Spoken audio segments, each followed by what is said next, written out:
राजधानी दिल्ली में देश के सबसे प्रतिष्ठित मेडिकल प्रवेश परीक्षा यानी नीट में हुई कथित गड़बड़ियों और पेपर लीक के मुद्दे पर देश भर का राजनीतिक पारा लगातार चढ़ता जा रहा है। इसी कड़ी में समाजवादी पार्टी के राष्ट्रीय अध्यक्ष अखिलेश यादव ने केंद्र सरकार के खिलाफ जोरदार मोर्चा खोल दिया है। दिल्ली में मीडिया से रूबरू होते हुए सपा प्रमुख ने नीट परीक्षा प्रणाली के सामने आई अनियमितताओं को लेकर सरकार की मंशा पर बेहद गंभीर और तीखे सवाल खड़े किए हैं।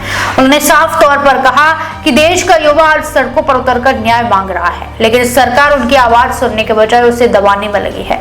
अखिलेश यादव ने छात्रों के आंदोलन का पुरजोर समर्थन करते हुए आरोप लगाया कि अपने हक और निष्पक्ष जांच की मांग कर रहे अभ्यर्थियों के साथ सख्त और अमानवीय रवैया अपनाया जा रहा है। उन्होंने कहा कि जो छात्र दिन रात मेहनत करके अपने सुनहरे भविष्य का सपना बुनते हैं, जब वे व्यवस्था की कमियों के खिलाफ आवाज उठाते हैं तो उन पर लाठियां और पाबंदियां बरसाई जाती है। सपा प्रमुख ने जोर देकर कहा कि देश के युवाओं की बात को नजरअंदाज करना लोकतंत्र के लिए बेहद खतरनाक संकेत है।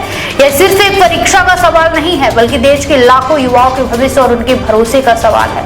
प्रदर्शन कर रहे छात्रों के साथ तानाशाही रवैया बंद होना चाहिए। सरकार को चाहिए कि उनकी पीड़ा सुने और उन्हें तत्काल न्याय देकर उनके साथ सम्मानजनक व्यवहार करें।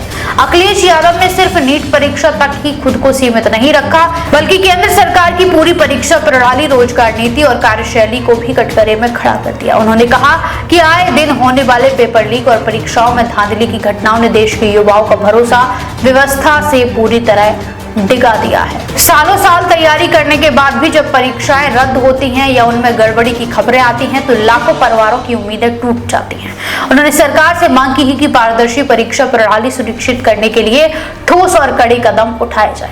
सपा प्रमुख के इस हमले के बाद नीट परीक्षा विवाद अब और ज्यादा गहराता नजर आ रहा है। विपक्ष लगातार इस मुद्दे को संसद से लेकर सड़क तक उठाने की रणनीति बना रहा है। देश भर के अभ्यर्थियों और उनके परिवारों की निगाहें अब इस बात पर टिकी हैं कि विपक्ष के इस बढ़ते दबाव और छात्रों के लगातार जारी विरोध के बीच केंद्र सरकार इस परीक्षा प्रणाली की साख बचाने और युवाओं को राहत देने के लिए क्या कदम उठाती है। देश विदेश की तमाम बड़ी खबरों के लिए देखते रहें किनी टाइम्स। वीडियो को लाइक करें, चैनल को सब्सक्राइब करना ना भूलें।